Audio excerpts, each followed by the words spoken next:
Oke, selamat datang kembali. Gini deh, pernah kepikiran nggak sih apa yang sebenarnya ngebentuk karakter anak di sekolah? Maksudnya di luar pelajaran-pelajaran kayak matematika atau sejarah gitu. Nah ternyata pemerintah Indonesia baru aja ngeluarin sebuah arahan baru yang bakal mengubah jawaban dari pertanyaan itu secara besar-besaran. Yuk kita bedah bareng-bareng apa artinya ini buat jutaan siswa di seluruh negeri. Dan ini bukan cuma omong-omong kosong atau ide di atas kertas loh. Inilah dasarnya. Surat edaran resmi langsung dari Kementerian Pendidikan. Jadi ini bukan himbauan, tapi semacam blueprint yang wajib dijalankan, yang bakal mengubah cara sekolah beroperasi pas kita semua kembali ke pembelajaran tatap muka. Pertanyaan utamanya kan, terus apa artinya ini buat kita sehari-hari? Apa yang bakal benar-benar beda buat murid-murid dan para guru nanti? Nah, mari kita cari tahu sama-sama. Oke, sebelum kita bahas apa perubahannya, penting banget buat ngerti kenapa ini harus terjadi. Kebijakan kayak gini tuh nggak muncul tiba-tiba. Ini adalah respons langsung terhadap tantangan-tantangan besar yang ditinggalkan oleh pandemi. Nah, di sini kita bisa lihat inti masalahnya dengan jelas banget. Di satu sisi, kita punya masalah learning loss dan isu kesejahteraan siswa gara-gara pandemi.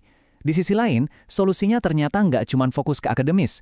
Jadi logikanya pemerintah tuh gini, untuk ngejar ketertinggalan, kita harus kuatin dulu fondasinya. Dan fondasinya itu, ya karakter siswa. Oke, kita masuk ke pilar pertamanya. Dan ini benar-benar jantung dari perubahannya. Karakter. Idenya sederhana, tapi kuat banget. Sekolah itu bukan lagi cuma tempat buat belajar rumus, tapi jadi pusat buat ngebentuk apa yang disebut anak hebat Indonesia. Nah, filosofi di baliknya tuh bisa kita rangkum dari kutipan ini. Coba diperhatiin kata kuncinya, pembiasaan. Jadi ini bukan soal teori yang diajarin di kelas, tapi lebih ke menciptakan lingkungan di mana nilai-nilai positif itu jadi bagian dari rutinitas sehari-hari. Jadi kebiasaan apa aja sih yang dimaksud? Dokumen ini merinci ada 7 kebiasaan harian. Mulai dari yang sifatnya personal banget, kayak bangun pagi dan rapiin tempat tidur, sampai yang sifatnya sosial kayak bantu-bantu di rumah. Kelihatan kan? Ini pendekatannya holistik, mencoba menjembatani apa yang diajarkan di sekolah sama apa yang terjadi di rumah. Dan pemerintah juga sadar, ya kan, gimana mau ngebentuk karakter kalau perut anak-anak kosong. Makanya program makanan bergizi gratis disebut secara gamblang di sini. Poinnya jelas, nutrisi yang baik itu bukan program tambahan, tapi justru fondasi biar siswa punya energi buat belajar dan menyerap semua nilai-nilai ini. Tapi karakter yang bagus itu kan nggak bisa tumbuh di tempat yang sembarangan, butuh lingkungan yang mendukung. Nah, ini yang membawa kita ke pilar kedua dari mandat ini, menciptakan sekolah yang asri.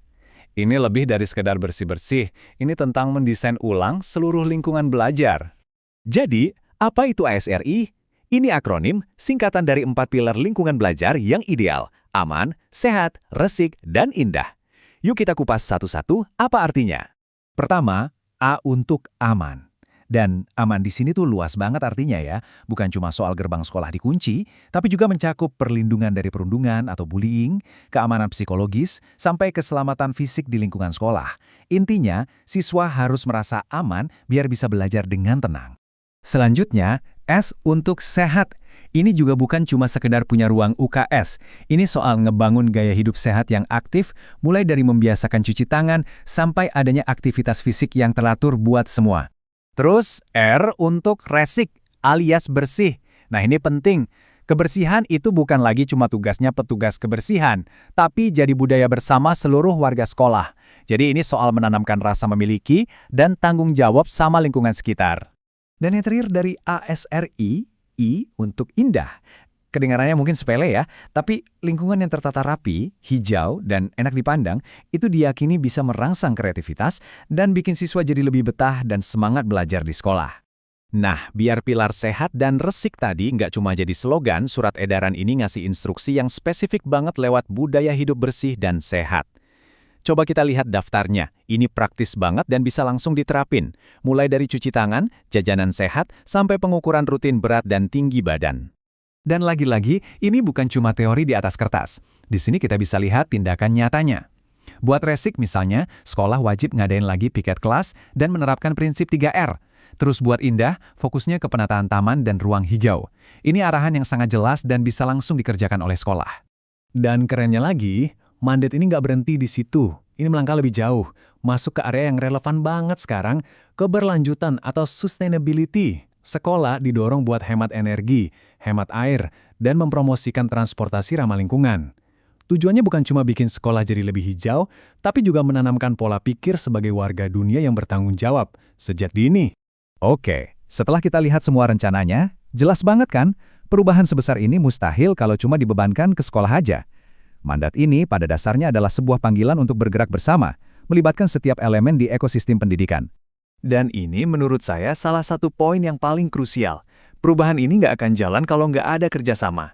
Surat edaran ini secara terang-terangan meminta orang tua buat ikut melanjutkan dan memperkuat kebiasaan-kebiasaan ini di rumah.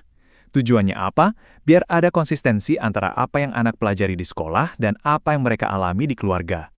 Dan biar nggak ada yang salah paham, ini tuh bukan cuma himbauan loh ya. Lihat deh, tanda tangan Menteri Pendidikan di akhir dokumen ini jadi penegasnya. Ini adalah perintah resmi, sebuah mandat yang mengikat semua sekolah di Indonesia untuk menjalankannya. Jadi, setelah kita bedah semuanya, pertanyaannya balik lagi ke kita semua. Coba deh kita bayangin, kalau semua ini beneran jalan sesuai rencana, generasi seperti apa ya yang bakal lahir dari sistem ini? Siswa yang nggak cuma cerdas otaknya, tapi juga kuat karakternya dan peduli sama lingkungannya. Kira-kira apakah ini bakal jadi titik balik buat pendidikan kita? Waktu yang akan menjawab. Terima kasih sudah menyimak.